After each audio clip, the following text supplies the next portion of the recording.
नमस्कार, ये आकाशवाणी है। अभी आप रैनोमी से समाचार सुनेंगे।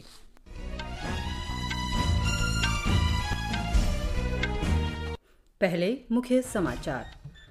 आईएमडी ने आज उत्तर भारत में भारी बारिश की चेतावनी दी। हिमाचल प्रदेश में रेड अलर्ट जारी। प्रधानमंत्री नरेंद्र मोदी ने अतिवृष्टि से उत्पन्न स्थिति का जायजा लिया। भारत और मलेशिया ने दोनों देशों के बीच चौथे दशक के रक्षा सहयोग के रोडमैप पर चर्चा की। विदेश मंत्री एस जयशंकर ने गुजरात से राज्यसभा चुनाव के लिए नामांकन दाखिल किया और पार्ट सालुंखे युवा वर्ल्ड चैंपियनशिप में रिकर्व श्रेणी में स्वर्ण जीतने वाले पहले पुरुष तीरंदाज बने। अब समाचार विस्तार से। भारतीय मौसम विभाग ने उत्तर भारत के अधिकांश भागों में अगले 1 से 2 दिनों तक भारी से बहुत भारी वर्षा का पूर्व अनुमान व्यक्त किया है। मौसम विभाग ने कहा है कि दिल्ली सहित उत्तरी भारत में पश्चिमी विक्षोभ के कारण तीव्र वर्षा हो रही है। दिल्ली में इस मौसम में पहली बार भीषण वर्षा हुई है। मौसम विभाग ने पंजाब, हरियाणा, चंडीगढ़, दिल्ली और राजस्थान सहित पश्चिमी हिमालय क्षेत्र में आज अलग अलग जगहों पर भारी से बहुत भारी और व्यापक स्तर पर मध्यम वर्षा की संभावना व्यक्त की है। मौसम विभाग ने कहा है कि उत्तर प्रदेश में आज से 12 जुलाई तक कहीं कहीं भीषण वर्षा हो सकती है और भारी से बहुत भारी वर्षा की भी संभावना है। इसके अलावा हिमाचल प्रदेश के 7 जिलों में रेड अलर्ट घोषित कर दिया गया है। शिमला, सिरमौर, लाहौर और स्पीति, चंबा और सोलन जिलों में भूस्खलन और अचानक बाढ़ के कारण सड़कों पर यातायात भी बंद हो गया है। हिमाचल प्रदेश में पिछले 2 दिनों से भारी वर्षा के कारण जनजीवन अस्त व्यस्त हो गया है। राज्य में भीषण वर्षा के कारण अब तक 54 लोगों की मृत्यु हो चुकी है। इसके अतिरिक्त 46 घर पूरी तरह से नष्ट हो चुके हैं। इस बार मानसून के दौरान राज्य में अब तक 365 करोड़ रुपए की संपत्ति के नुकसान का आकलन किया गया है। मौसम विभाग ने आज हिमाचल प्रदेश के 7 जिलों में रेड अलर्ट और 3 जिलों में ऑरेंज अलर्ट जारी किया है। राज्य में लगातार भारी वर्षा जारी है। मौसम विभाग ने राज्य में अचानक बाढ़ और भूस्खलन के संबंध में भी चेतावनी जारी की है।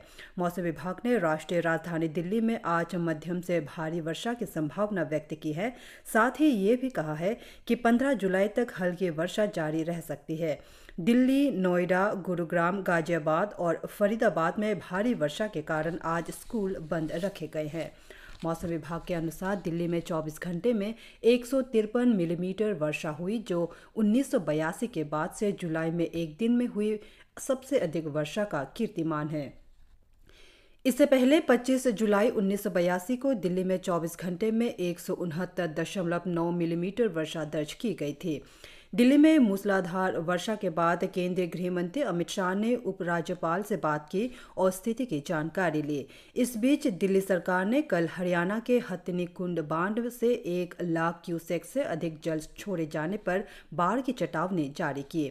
उधर दक्षिण भारत में केरल और कर्नाटक में मूसलाधार वर्षा के बाद बहुत से क्षेत्रों में पानी भर गया। मौसम विभाग ने केरल के कोझिकोड, वायनाड, कन्नूर और कासरगोड सहित 4 जिलों में येलो अलर्ट जारी किया है। इस बीच मौसम विभाग ने पूर्वी और पूर्वोत्तर भारत के क्षेत्रों में भी मध्यम वर्षा की संभावना व्यक्त की है।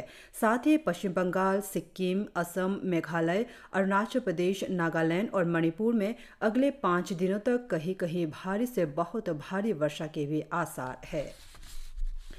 प्रधानमंत्री नरेंद्र मोदी ने आज देश के विभिन्न भागों में अत्यधिक वर्षा से प्रभावित स्थिति के बारे में जानकारी ली। उन्होंने इस संबंध में वरिष्ठ मंत्रियों और अधिकारियों से बातचीत की। एक ट्वीट में प्रधानमंत्री कार्यालय ने कहा है कि वर्षा से प्रभावित क्षेत्रों में स्थानीय प्रशासन, राष्ट्रीय आपदा मोचन बल और राज्य आपदा मोचन बल के दल पीड़ित लोगों के लिए राहत बचाव सुनिश्चित कर रहे हैं। कल केंद्रीय गृह मंत्री अमित शाह ने जम्मू कश्मीर और दिल्ली के उपराज्यपालों से बातचीत की और भारी वर्षा के कारण पैदा स्थिति की जानकारी ली। उन्होंने पंजाब और हिमाचल प्रदेश के भी मुख्यमंत्रियों से बातचीत की और हर संभव सहायता प्रदान करने का आश्वासन दिया। पश्चिम बंगाल में त्रिस्तरीय पंचायत चुनावों के सिलसिले में आज विभिन्न जिलों के 696 मतदान केंद्रों पर शांतिपूर्ण तरीके से पुनर्मतदान कराया जा रहा है। पश्चिम बंगाल राज्य निर्वाचन आयोग के अनुसार सुबह 9 बजे तक 6.52% मतदान हुआ। राज्य निर्वाचन आयोग ने बताया कि मुर्शिदाबाद जिले में 175 और मालदा जिले में 110 मतदान केंद्रों पर पुनर्मतदान हो रहा है। वहीं नदिया जिले के 89 मतदान केंद्रों पर भी दोबारा मतदान हो रहा है। पंचायत चुनावों में हिंसा के बाद पुनर्मतदान की घोषणा करते हुए राज्य निर्वाचन आयोग ने ये भी कहा कि केंद्रीय सशस्त्र बलों के जवान हर मतदान केंद्रों पर तैनात किए गए हैं। मतदान शाम 5 बजे तक चलेगा। भारत और मलेशिया ने आज व्यापक द्विपक्षीय रक्षा संबंधों की विविधता की विस्तार से समीक्षा की।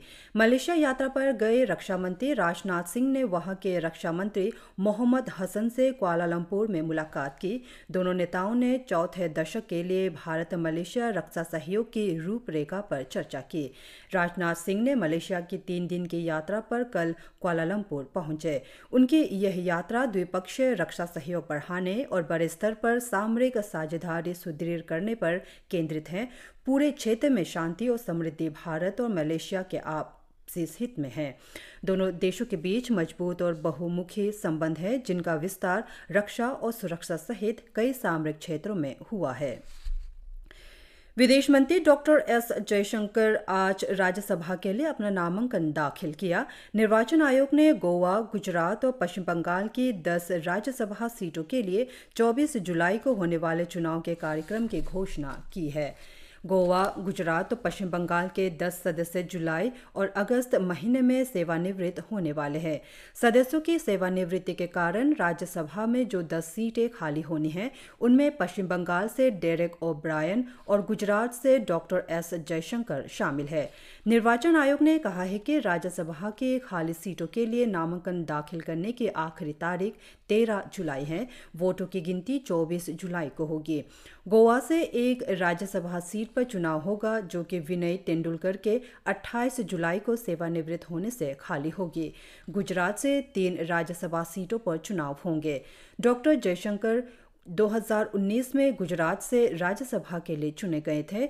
182 सीटों वाली गुजरात विधानसभा में भाजपा के पास 156 वोट है। पश्चिम बंगाल की 6 राज्यसभा सीटों पर भी मतदान होगा। छोटे उपग्रहों की मांग को देखते हुए भारतीय अंतरिक्ष अनुसंधान संगठन इसरो अब जल्द ही छोटे उपग्रहों के प्रक्षेपण यान SSLV को अब निजी क्षेत्र को सौंपेगा। एक वरिष्ठ अधिकारी के अनुसार इसरो ने मिनी रॉकेट को उद्योग जगत को सौंपने के लिए नीलामी प्रक्रिया अपनाने का निर्णय लिया है। अधिकारी के अनुसार इसरो अब न केवल SSLV के निर्माण को बल्कि इसके संचालन को भी पूरी तरह से निजी क्षेत्र को देने की तैयारी में है। SSLV जैसे छोटे रॉकेट 10 किलोग्राम से कम वजन वाले नैनो उपग्रह और 100 किलोग्राम से कम वजन वाले उपग्रहों के लिए उपयोग में लाए जाएंगे।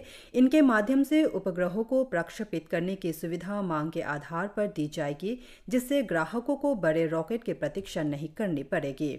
पिछले वर्ष इसरो ने हिंदुस्तान एरोनॉटिक्स लिमिटेड और लार्सन एंड टूब्रो के कंसोर्टियम को 5 ध्रुवीय उपग्रह प्रक्षेपण यान बनाने का ठेका दिया था।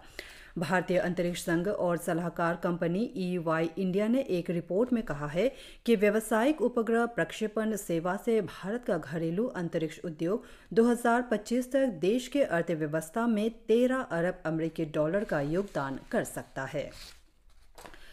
पाट सालुंखे युवा विश्व चैंपियनशिप में रिकर्व श्रेणी में स्वर्ण पदक जीतने वाले पहले भारतीय पुरुष तीरंदाज बन गए हैं। इस प्रतियोगिता में भारत ने अब तक के सर्वाधिक 11 पदक जीते। महाराष्ट्र में सतारा के रहने वाले 19 वर्ष के पाट सालुंखे ने कल रात आयरलैंड के लिमरिक में 21 वर्ष से कम उम्र की पुरुषों की रिकर्व स्पर्धा के फाइनल में कोरियाई खिलाड़ी को मात दी।